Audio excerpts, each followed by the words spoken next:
कुत्सित वाचो वेगम, वाणी के वेग को शासन में लीजिए। और मनसा मनोवेगम, मन का वेग आता है। ये देखूं, ये भोगूं, आदि आदि संकल्प विकल्प, इसके वेग को सह जाओ। कुछ नहीं बोलना, सहने का मतलब होता है कुछ नहीं बोलना। मन कह रहा मुझे ऐसा करना है, मुझे ऐसा करना है, मुझे ऐसा, कुछ नहीं बोलना। कुछ भी उसकी जलन जो हो रही है किसी से नहीं कहना, शांत गंभीर, खत्म। पर उपासक क्या करता है, जो कच्चा उपासक है, नहीं नहीं अब मेरे मन में आ रही, मेरे मन में जलन हो रही, मुझे ऐसा करना है, मुझे ऐसा नहीं। शांत, न बोलना है जो मन में आ रहा है, ना उसकी जलन पर ध्यान देना है, अपने मंत्र नाम उपासना कर्तव्य में लगे रहो, शांत हो जाएगा। इसके शांत करने की युक्ति है, इसे मतलब मत रखो। जैसे एक पागल आदमी रोड में खड़े तुम्हारे ऊपर कंकड़ फेंके, थूके, गाली दे, तो अपने लोग क्षमा भाव से क्यों पागल है, ऐसे मन अभी पागल है, इसके निर्णय पे ना हो। ये क्षण क्षण में बदल, इसको भजन से मतलब नहीं है, इसको क्षण क्षण में नवीन नवीन प्रपंच चाहिए। ये मनसा वेगम, मनोवेगम, इसका स्वरूप यही है, यही बंधन और मोक्ष का कारण है। ये क्षण क्षण में प्रपंच चाहता है, 5 ज्ञानेंद्रियों के द्वारा ये जाल रचा करता है जीव को फंसाने का।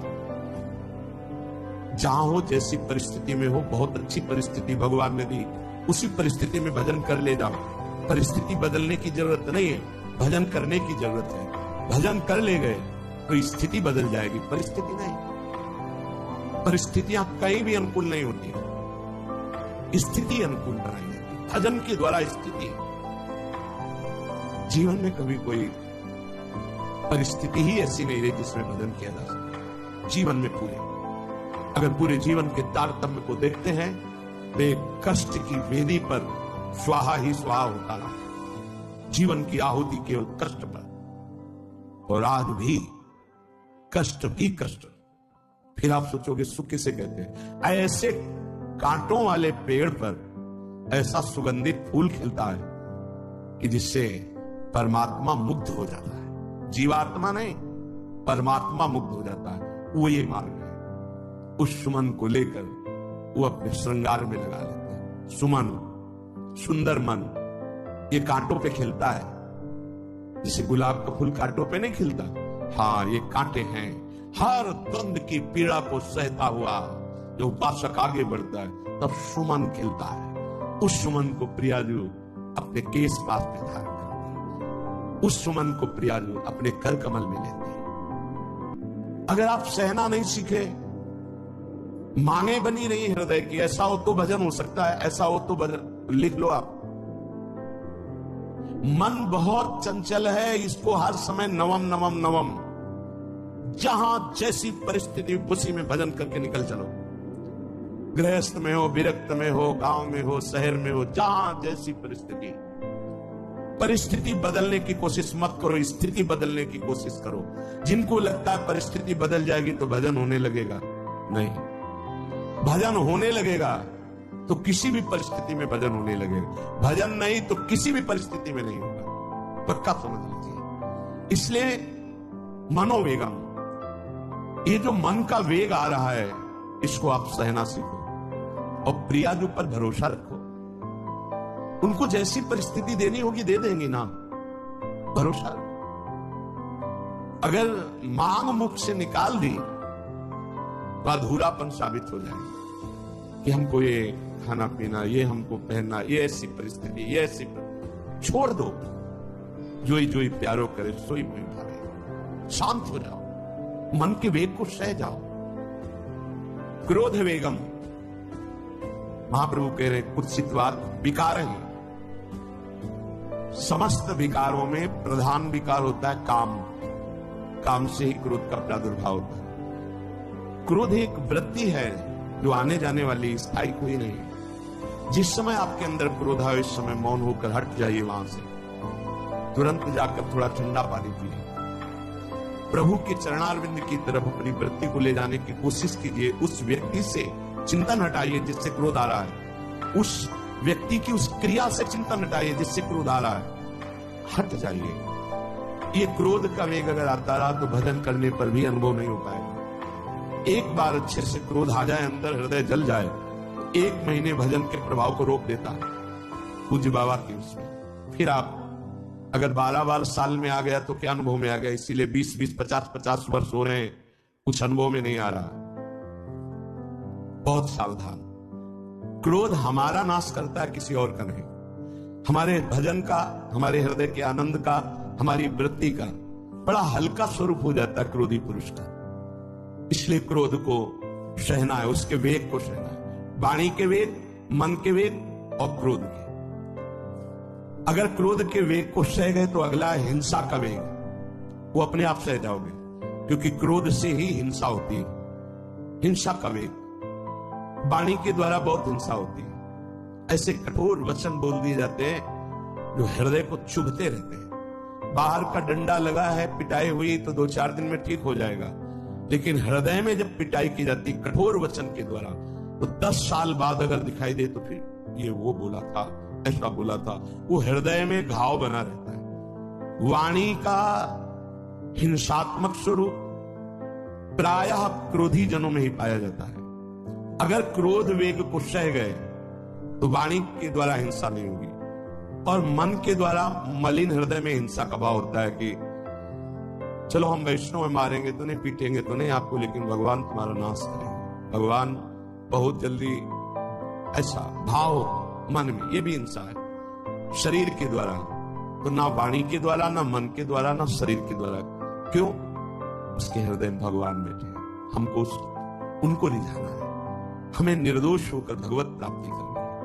ये हजारों दोषों की पंक्तियां यहां हैं। कोई कहते हम निर्दोष हैं, हमें लगता है कि यही सबसे बड़ा दोष है, नहीं तो अंदर देखा जाए ना तो क्रम क्रम से धीरे धीरे निर्दोष हुआ जा रहा है प्रभु की कृपा से। कोई जन्म से निर्दोष नहीं होता, वो तो अवतार होते हैं भगवान के। एक पद में था, शरण जिसको ले ली हृदय से लगा, और विषय पंख से धीरे धीरे, क्रमशः विषय पंख से धीरे धीरे उसको हटाया। हित जो महाराज जी के लिए आया, हमारे हृदय को धीरे धीरे निर्विषय किया जा रहा है।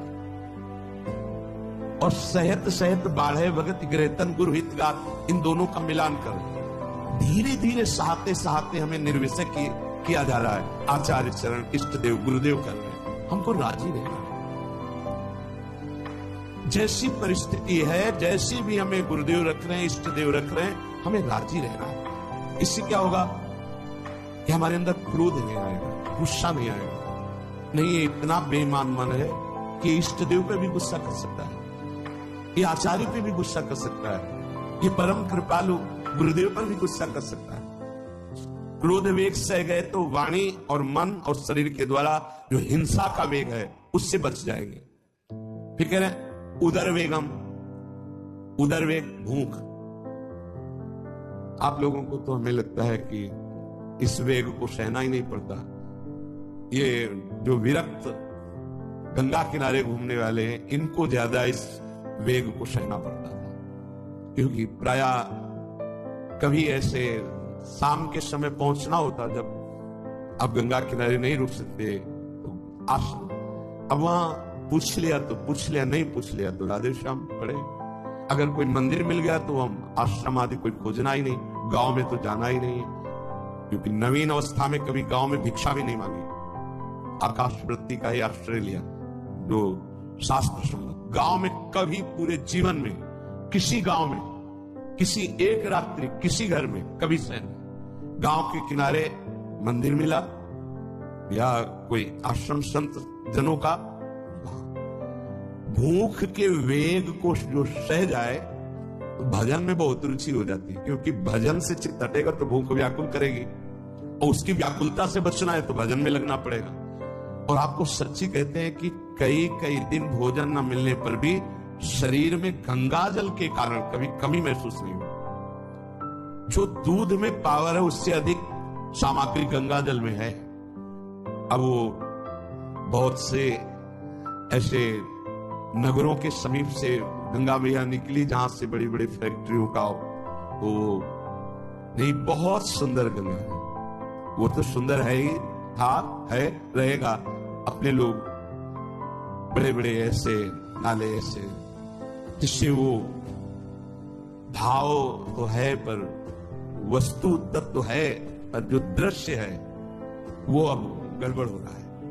ऐसे यही बड़ा नाला गिर रहा है सामने जाके, अब वहां ऐसे रजले कैसे लगाओ तो दुर्गंध युक्त निकलेगी, क्योंकि वो ऐसे देखो तो ऐसे पदार्थ बहते नजर आ रहे कि अब ये दुर्भाग्य ही है समय का कि परम पावन गंगा यमुना जैसी नदियां जहां स्नान आचमन और भरपेट जल पीकर परम पवित्र भगवदानंद में डूबा जाता था, वो भी सौभाग्य छिन रहा है। तो अगर सब सुविधा है तो भी हफ्ते 10 दिन में एक बार इस वेग को सहना तो सीखे। कस के भूख लगे और आज एक दिन किसी व्रत का अनुष्ठान करने के लिए नहीं कह रहे, लेकिन इस वेग का आनंद तो लीजिए ना कभी। एक टाइम का छोड़ दीजिए, एक दिन की हफ्ते में सुबह थोड़ा ले लिया, बस अगले सुबह लेंगे तो आपकी दिनचर्या नहीं बाधित होगी। आपको तो मिल रहा है ना, मिल ही नहीं रहा। जो उदर वेग है, भूख में भजन का एक तार जुड़ता है, ये देखा है, क्योंकि ना तो नींद आएगी और ना कहीं और कोई प्रपंच की गुंजाइश है, क्योंकि उदर वेग जब भूख से व्याकुल जी होता है तो बचने के लिए एक ही उपाय है, केवल भगवत चिंतन। हटो उसके चिंतन से। ये पूर्व के संतों ने बहुत कष्ट पूर्वक भजन करके जो लाभ प्राप्त किया है वो आप लोगों को शहर में मिल। कभी कभी अपने को इससे परिपक्व करना चाहिए। इस शास्त्रीय पद्धति में महीना में 2 व्रत ही हैं, 15 दिन में एक एकादशी, 15 दिन में एक एकादशी। वो इसीलिए रखा गया है सार्वजनिक रूप से कि वो संयम को ना कर पाए तो 15 दिन में एक दिन संयम पूर्वक पवित्र भजन। अपने लोग जानबूझकर हफ्ते में एक टाइम छोड़ दें या एक दिन कभी ऐसे, तो उदर वेग को सहते हुए भजन। उदर वेग देख लो, उदर वेग को सहने के लिए तो अगला जो बात कह रहे हैं वो अपने आप सह जाओगे। जैसे क्रोध वेग को सह गए तो हिंसा वेग पर आप शासन कर लेंगे, ऐसे उदर वेग को सह गए तो उपस्थ वेग को सह जाएंगे। उपस्थ वेग कहते हैं जनेंद्रिय के कामोपभोग को। जब पेट में भरपेट भोजन ही नहीं है ना तो और कुछ चिंतन ही नहीं रहा। यौवन अवस्था जवानी ऐसे भगवान ने काटी है कि याद ही नहीं रहा कि संसार का कोई सुख होता है। एक लक्ष्य ब्रह्माकार वृत्ति कैसे तत्वबोध हो, बस कठिन से कठिन जहां वैराग्य की भूमिका वहां कूद जाना, उसी में स्थिति में आने की कोशिश करना, देह राग का त्याग करना, ये युद्ध चल रहा था। बड़ी कृपा है। उपस्थ वेग, इसका जनेंद्रिय का वेग आता है। जो स्कूल में आदतें जिनकी गंदी हो गई बच्चों की, फिर आगे वो संयम में उनको बहुत बाधा है। कई ऐसी क्रियाओं से वो जानकारियां रख लेते हैं कि जो अपना सर्वनाश करने के लिए पर्याप्त है। उपस्थ का जब वेग आए तो सहने की सामर्थ्य उसी की आएगी जो उदर वेग को सह जाता है। पक्का। किसी उपासक को देखा बहुत शरीर कृश हो रहा है, पूछा क्यों, भोजन क्यों नहीं, आप ऐसे कैसे, पहले तो आप ऐसे नहीं थे, पहले बहुत स्वस्थ थे, फिर ऐसे नहीं, बताइए क्या, ज्यादा आवश्यकता नहीं है, जीने के लिए प्राण पोषण के लिए डाल लेते हैं, क्योंकि जो शांति चाहिए वो तो इतने से मिलेगी। बहुत बहुत प्रश्न होगा। ठीक है, ठीक चल रहे हो आप, पर इतना पाते रहो कि सीढ़ियां चढ़ उतर ले, इतना पाते रहो कि आपका शरीर काम करे, तो क्या हृदय में बहुत प्रसन्नता है। बहुत सुंदर संयम में अपने आप को ले आना, ये महात्मा का लक्षण होता है, चाहे स्त्री शरीर हो चाहे पुरुष शरीर हो। धन्याति धन्य आप अपने आप को कस दीजिए, यही तो राग त्यागना ही। जो जवानी में अपने आप को जला दिया वो बुढ़ापे में चमकता है, ध्यान रखना। जो जवानी में उद्दंडता में समय व्यतीत किया और बुढ़ापे में गंधाता है, ये भी ध्यान रखना। गंधाता वो अंदर जो दुर्गंध के पौधे थे ना, वो सब दुर्गंध फैलाते हैं। पूज्य श्री पंडित गया प्रसाद जी महाराज जी ने कहा, गृहस्थी में होते हुए भी 40 और 45 के बीच में काम विजयी हो जाना चाहिए, नहीं तो जीवन बिल्कुल बर्बाद हो जाएगा। जो कुछ गृहस्थ धर्म की सेवा है 40-45 के बीच तक हो जाए, मतलब 20 से 25 से ब्याह हुआ आपका, 40-45 तक लड़का बच्चा, इसके बाद अखंड ब्रह्मचर्य धारण कर लो। 40-45 से संयम में हो जाओ तो तुम्हारा जीवन सार्थक हो जाएगा। पूज्य पंडित प्यार प्रसाद जी महाराज, बहुत जरूरी है उपस्थ जनेंद्री के वेग को सहना। पर हर वेग अपने आप में बहुत कठिन है, पर एक दूसरे से इसका तारतम्य है। यदि उदर वेग रसेंद्री को आप शासन में ले लिए तो जनेंद्री को आप शासन में ले लेंगे, और अगर रसेंद्री को शासन में ले लिया तो जनेंद्री को शासन में ले सके असंभव, पक्का। और जनेंद्री रसेंद्री के सब खिलवाड़ चल रहे तो परमार्थ और भगवत प्रेम प्राप्ति ये तो सब अभ्यास जिनका भगवदाकार हो गया है वो विषयान ग्रहणम तो मुंचंतवा। जब इंद्रियों पर शासन बाबा ने अपने किया तो 24 घंटे में एक कवल पाते थे, एक कवल। आश्चर्य होता है, ऐसे सामने दाल रोटी सान ली गई और एक कवल देता बाबा सिद्धासन पद्मासन का। और जब भगवदानंद ब्रह्मानंद में 70 घरों में एक दिन में भिक्षा में जाते थे, एक दिन भिक्षा। अब वहां गए तो एक कवल तो पाया ना, तो 70 कवल हो गए। विषयान ग्रहणन तो मुंचन हुआ कोई फर्क। पर हम क्या होता है कि स्थिति होती नहीं तो सिद्धों की नकल करने लगते नहीं। पहले हम साधक हैं, पहले हमारी इन वेगों पर विजय प्राप्त करने की वृत्ति आनी चाहिए। वाणी का वेग, मन का वेग, क्रोध का वेग, हिंसा का वेग, उदर का वेग और जनेंद्री का वेग। एतान वेगान सहते यस्तु विद्वान, वही शास्त्रों के रहस्य को जानने वाला परमार्थी है जो इतने वेगों को सह जाए। निंदा चास्य हृदयम नोपहन्यात्, इसके बाद जब उसकी निंदा हो तो उस पर कोई फर्क नहीं पड़ना। इसके बाद जो इन सब वेगों को सह गया है, अब उसकी निंदा हो रही, कोई निंदा कर रहा है तो उसको आनंद पूर्वक सह जाए। ऐसा क्यों कहा है? इसके बाद अगर दोष है, निंदा हो रही, तब तो संभालना ही, ये गलती हो गई आपसे। जब आप दोष रहित है फिर निंदा हो रही तो आनंद पूर्वक आपको उसका विरोध नहीं करना, सहना है। क्योंकि ये सहना बिल्कुल भगवत साक्षात्कार के नजदीक ले जाएगा। देखो, अपमान, निंदा, तिरस्कार, असलियत में हम कैसे साधक हैं इन्हीं के द्वारा परिचय होता है। पूज्य स्वामी श्री अनंग बोधाश्रम स्वामी जी महाराज बड़े महापुरुष थे, जिनको स्वयं करपात्री जी महाराज मूर्तिमान ब्रह्म के साष्टांग दंडवत दिगंबर रहते थे, नंग धड़ंग, केवल गंगा के ही तट पे। वो महीने 2 महीने में और कहीं नहीं जाते थे। एक बड़े वकील साहब थे, वो भिक्षुकों को रोटी दाल से रोज बंटवाते थे, उनकी पंक्ति में लगने जाते थे। महीने 2 महीने में एक बार पंक्ति में लगते थे जाके, नंग धड़ंग अवधूत वेश जटाए, और जरूर ऐसी चेष्टा करते थे जिससे उनको धक्का मुक्की लगा दी जाए।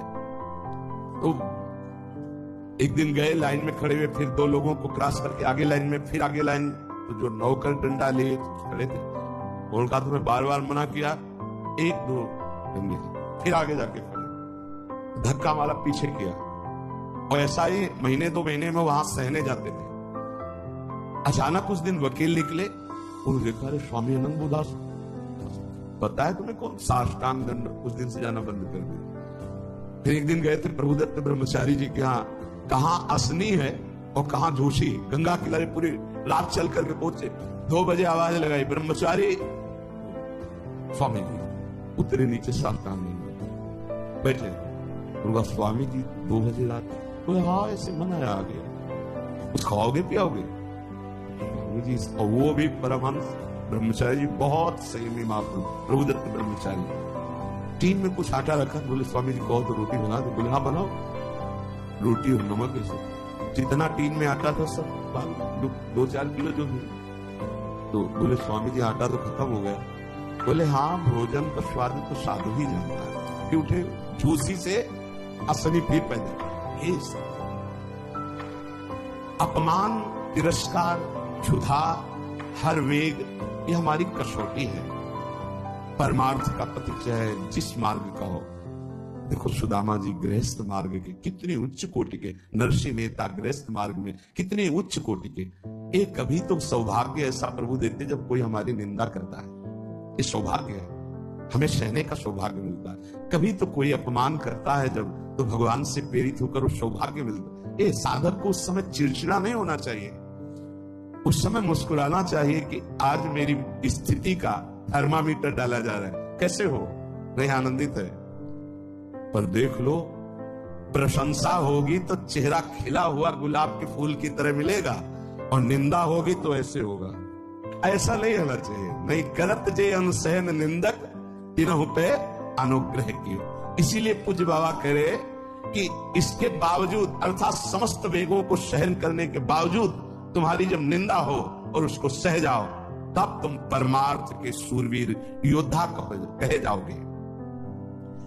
विपत्ति में सब साथ छोड़ देते तो हृदय के भी साथी साथ छोड़ते हैं, ध्यान रखना। जब विपत्ति आती है तो मन भी साथ देना बंद करने लगता है, विपरीत जाने लगता है, बुद्धि भी विपरीत जाने लगती है। इसलिए जो विपत्ति में अपने धैर्य और साहस को न खोकर अपने सिद्धांत से चलता है उसे महात्मा कहते, चाहे वो गृहस्थ हो चाहे विरक्त हो। ध्यान दीजिए, संपत्ति में अनुकूलता में तो सब सावधान होने की कोशिश करेंगे, बड़ी कृपा है भगवान की। यहां कहने विपत्ति में सब साथ छोड़ते हैं, ये जीवन में देखा है। विपत्ति में ना तो बाहरी कोई साथ देता है और ना मन साथ देता है, उस समय भजन साथ देता है, भजन। विपत्ति में हृदय को जो दृढ़ रखे, धैर्यवान और साहस बिल्कुल ना गिरने पावे, आगे बढ़ो, नाम जब तुम्हारा भजन वैसे ही चलना चाहिए, तब समझना चाहिए कि हमारी साधना परिपक्व। विपत्ति में कोई साथी नहीं देखा गया, कोई साथी नहीं। मन भी धोखा दे देता है, मन भी, अपना मन भी साथी नहीं, उस समय केवल भजन साथी होता है। तभी विपत्ति को कुंती जी ने मांगा, क्योंकि उस समय एक ही साथी होता है, हरि बस। संपत्ति में तो बहुत साथी मिल जाएंगे, अब तो साथी ही साथी है, जिधर देखो उधर साथी है। वो उस समय तो जिधर देखो उधर केवल हरि है, दूसरा कोई है नहीं। ये बड़ा सुख है। जब तिरस्कार और विपत्ति एक साथ होती है तो सीधे प्रभु से फोन में बात होती, सीधे प्रभु, ये आपके सिवा। इसीलिए बहुत प्रवीण है कुंती माता, इसीलिए कहा कि मुझे विपत्ति दीजिए जो हर कदम में आपका स्मरण कराती है। अच्छा, प्रभु जब कृपा करते हैं तो ऐसी विपत्ति देते हैं कि अंतिम श्वास तक वो बनी ही रहती है, अंतिम श्वास तक बनी रहती है। हर कदम पर जैसे गार्ड रखा जाता है ना, सावधान, यहां से ऐसे ऐसे हर समय विपत्ति महारानी सावधान, तुम्हारा जीवन कभी भी नष्ट हो सकता है, किसी भी क्षण नष्ट हो सकता है, इसलिए हर समय लक्ष्य पे रखो अपनी दृष्टि, प्रिया प्रीतम पे। ये कृपा होती है। तो उपासक को जब विपत्ति मिले, सब साथ छोड़ दें, मन भी न लगे, तब धैर्य और साहस दोनों को सुरक्षित रखते हुए साधना में समय आया है। परीक्षा आई है, फेल मत हो, धैर्य पूर्वक डटे रहो, निकल जाएगा। ये तूफान है, मन का तूफान है, माया का तूफान, निकल जाएगा, आगे बढ़ो। अगर भूल गए तो इससे बड़ी कोई हानि नहीं होगी, ध्यान देना। साहानिस्तन महच्छिद्रम सा चांद्र जड़ मूढ़ता यन्मुहूर्तम क्षणार्धम वा वासुदेवम न चिंतेत। अये उपासक, वो मुहूर्त, वो आधा क्षण जिसमें आप अपने प्रभु को भूल गए, किसी भी प्रकार से अपमान को देखकर, निंदा को सुनकर, विपत्ति के चलते सबसे बड़ी हानि हो जाएगी। आधे क्षण के लिए भी प्रभु को नहीं भूलना। सबसे बड़ी त्रुटि अंधापन, जड़ता, मूर्खता होगी कि उपासक निंदा सुनकर अपमान की परिस्थिति में या विपत्ति में अपने प्रभु को भूल जाए। नहीं, एक क्षण के लिए भी नहीं। ना संपत्ति में भूलेंगे और ना विपत्ति में भूलेंगे। जो उपासक है वो ममता शून्य होता है, इसलिए उसका भजन नहीं रुक सकता। न शरीर पे ममता है न किसी संबंधी पे ममता है, तो विपत्ति किस पे आएगी? इन शरीरों पर ही तो आती है। विपत्ति किस पे आएगी? संबंधों पर ही तो आएगी। तो उसका भजन क्यों नहीं रुकता? क्योंकि ममता शून्य है। इसीलिए इस ममता पर प्रहार गुरुदेव करते हैं, आचार्य शास्त्र करते हैं। ममता शून्य बनो, अपनी ममता केवल प्रियालाल से। तो भारी विपत्ति में भी हमारी ममता सुरक्षित श्यामा श्याम से, उनका चिंतन से। एक एक कदम पर वो मुस्कुराते नजर आते हैं जब किसी का सहारा नहीं होता, किसी का भरोसा नहीं होता, कोई अपना नहीं होता। ये जानबूझ करके किया जाता है। नहीं तो संसार में सबके कुछ न कुछ सपने होते हैं। संसार में कुछ न कुछ सपने होते हैं और कुछ अपने होते हैं। जानबूझकर सब सपने मिटाए जाते हैं और सब अपनेपन मिटाए जाते हैं। हमारा स्वप्न भी प्रभु होते हैं, कल्पना, भावना, चाहत, गति जो हमारे प्रभु होते हैं। हमारा अपनापन भी प्रभु से होता है। अब व्यवहार में सब अपने हैं। अब देख लो, पहले एक बार अपनापन हटाया, ममता हटाई, प्रभु के चरणों में रखी। इसके बाद अब सबसे प्रभु भाव से नाते ने राम के मन, अब कोई फर्क नहीं। पर अभी ममता से समता में नहीं पहुंचे, इसलिए ममता हटानी है। एक बार हटाओ, अपने शरीर से, अपने संबंध से, अपने इंद्रियों के भोगों से ममता हटाकर श्री जी के चरणों। एक अहमता ममता ये जग में है दुखदाई, ये जब श्री जी की ओर लगे तो होत परम सुखदाई। उपासक को क्यों विघ्न नहीं पड़ता भजन में? क्योंकि उसकी कहीं ममता ही नहीं होती। अब वो पधार गए, तो मृत्यु लोक है, जाना ही है। राधा राधा राधा।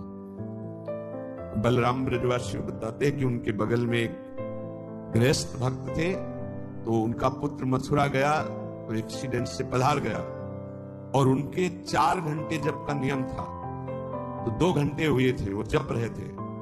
सूचना है कि आपके पुत्र का एक्सीडेंट हो गया और ऐसा ऐसा। तो उनका है ये पधार गया? बोले पधार गया। बोले जब पधार ही गया तो आगे का कार्य आप लोग देखो, 2 घंटा रह गया, पूरा जप हो जाने पर ही हम उठेंगे। पूज्य श्री मुखिया जी महाराज जो इस समय गाते हैं, राधा वल्लभ जी इनके पिताजी, बड़े मुखिया जी कहे, जहां राधा वल्लभ जी के सामने हारमोनियम में ऐसे हाथ रखा और एक बार राधा वल्लभ जी को देखा, आंख बंद की, तो समाज पूरी होने के बाद ही आंख खुलेगी। इतने में सूचना है कि आपके बड़े पुत्र को अग्नि के द्वारा ऐसा, तो शरीर पूरा हो गया। तो बस राधा वल्लभ जी की तरफ देखा, आंख मूंदी, पूरी समाज करने के बाद ही। क्यों? क्योंकि ममता शून्य, ममता युगल चरणारविंद में राधा वल्लभ लाल जी। जाने का समय निश्चित है, चला गया। अब हम श्री जी की सेवा में, उसका मंगल ही होगा। ये आना बड़ा कठिन है। ममता का